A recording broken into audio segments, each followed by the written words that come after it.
In 1907, Britain and France embraced Russia. They used honey, in a triple alliance, Britain, France and Russia.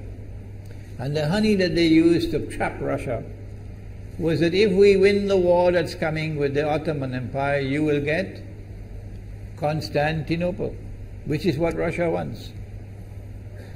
But they promised Russia one thing through the front door, and they took it back through the back door, like what they did to the Arabs. These are people with PhDs in deception. If they tell you that the sun is shining, don't believe them. Go outside and look up in the sky, see whether the sun is shining. When the Russian army had fought in the First World War and had suffered the most losses, the brunt of the kill were Russians, and they were now winning the war, and the Ottoman Empire was collapsing, and the Russian army is only an arm's length away from Constantinople. They don't want Russia to get Constantinople. No. So what did they do? Russian Jews organized and executed the Bolshevik Revolution, which overthrew the Russian monarchy. They killed the Tsar and the whole family, overthrew the government, and took Russia out of the war. So the Russian army had to stop in its tracks and could not go to Constantinople. In other words, the Russian Jews stabbed Russia in the back. They did more than that. They brought communism. Communism is not Russian. These dum-dums don't understand that. Communism was created to destroy Russia. Why don't these dum-dums understand it? Communism is not Russian. Communism was created to destroy Russia, to destroy the Russian Orthodox Church. So they brought communism in the Soviet Union. And for the next 60, 70 years, this Zionist-created entity called the Soviet Union waged war on religion, waged war on the Russian Orthodox Church, killed the priests, closed down the monasteries and churches and so on. 60, 70 years.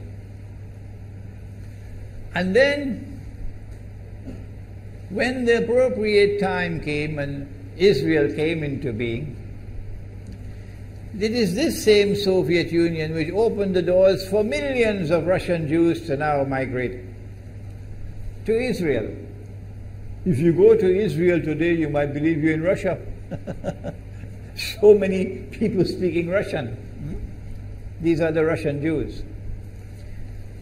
And then the Soviet Union, 6 years after Israel came into being, did something strange and mysterious.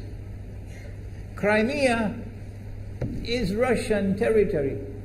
Crimea is a part of Russia.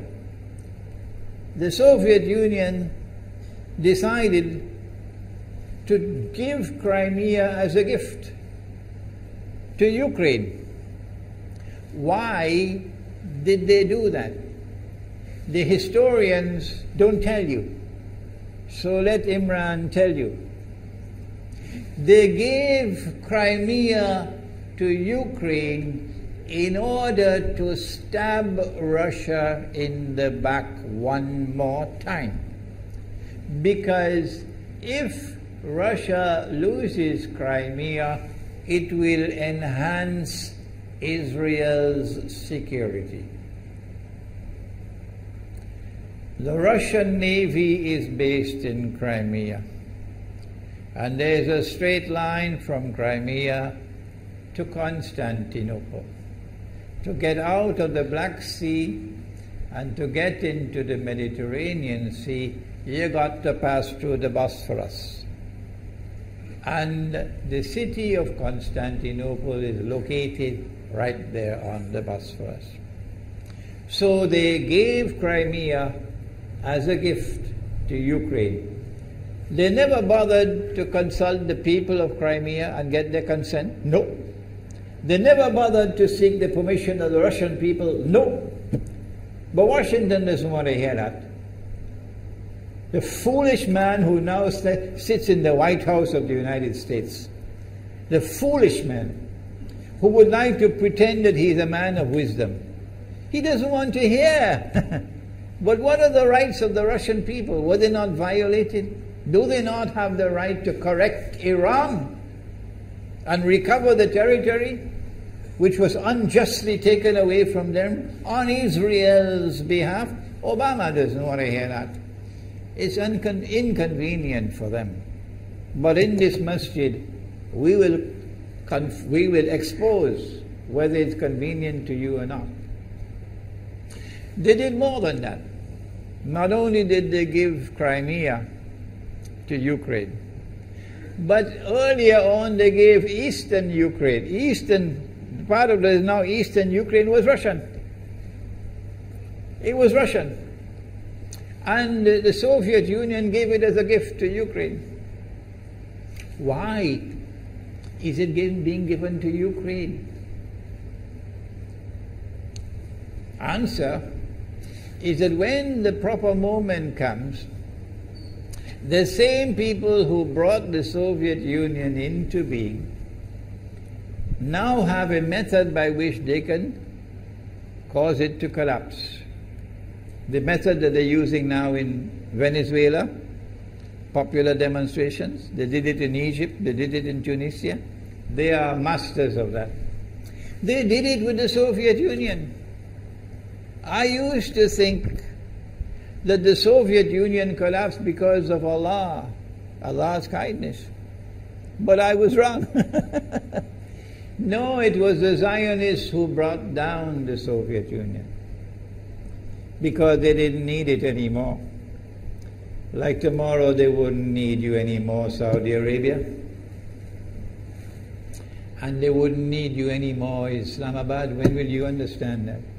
They'll just throw you to the dogs. You served them long enough. So they brought down the Soviet Union. Why? So that Ukraine might emerge as an independent state. That's danger for Russia. They've prepared the way. And now Ukraine emerges as an independent state. So the rope is around Russia's neck now.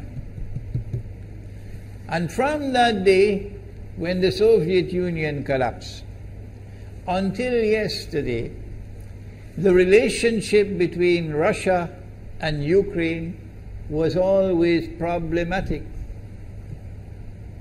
But the people of Ukraine still had the good sense and wisdom to appoint a government that was pro-Russian. The Zionists decided it's time for us to use our, the street demonstrations. And last October, November, December, the world witnessed Caracas all over again. And eventually, the Zionists got what they wanted. You have the money, and you can send in your special people, snipers who will kill, and so on, throw petrol bombs and so on. And eventually they got what they wanted. They created enough havoc. May Allah protect Malaysia from that. Ameen. Ameen. And the president of Ukraine fled. He's a democratically elected according to your method, Mr. Obama, according to your system. He's a legally elected president of Ukraine. And he had to flee. And these hypocrites in Washington and London and Paris who would like us to believe that they are honorable men. They are not. Instead of standing on the side of the legally appointed president and demanding the rule of law, they all showed their colors as hypocrites in immediately recognizing the new government in Ukraine. The new government in Ukraine is anti-Russian. That's what they wanted. That's why they brought down the Soviet Union, to bring in a Ukraine into being as an independent state, and then to eventually get an anti-Russian government in Ukraine.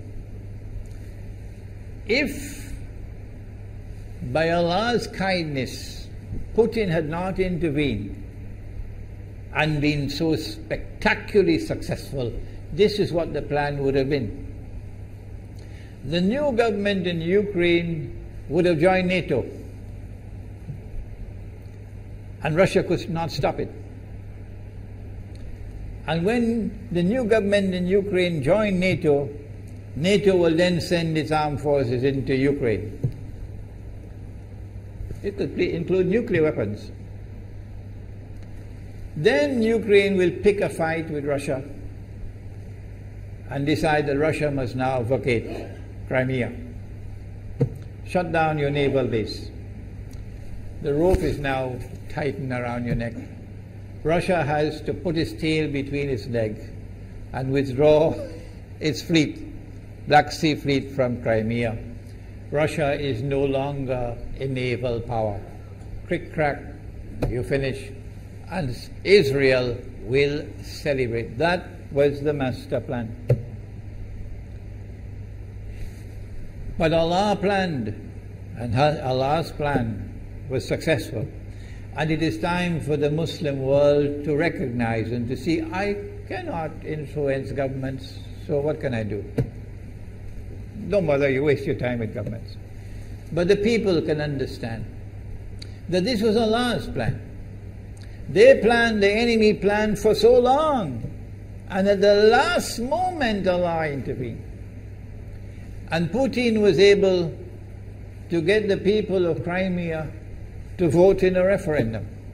And they voted 90-something% in favor of returning to Russia. They were a part of Russia, and they want to return to Russia. So Putin was successful in delivering to the Zionist movement the first defeat it has ever suffered, significant defeat, in the more than 100 years since the Zionist movement was established. If that is not a sign from Allah, it's time for you to wake up.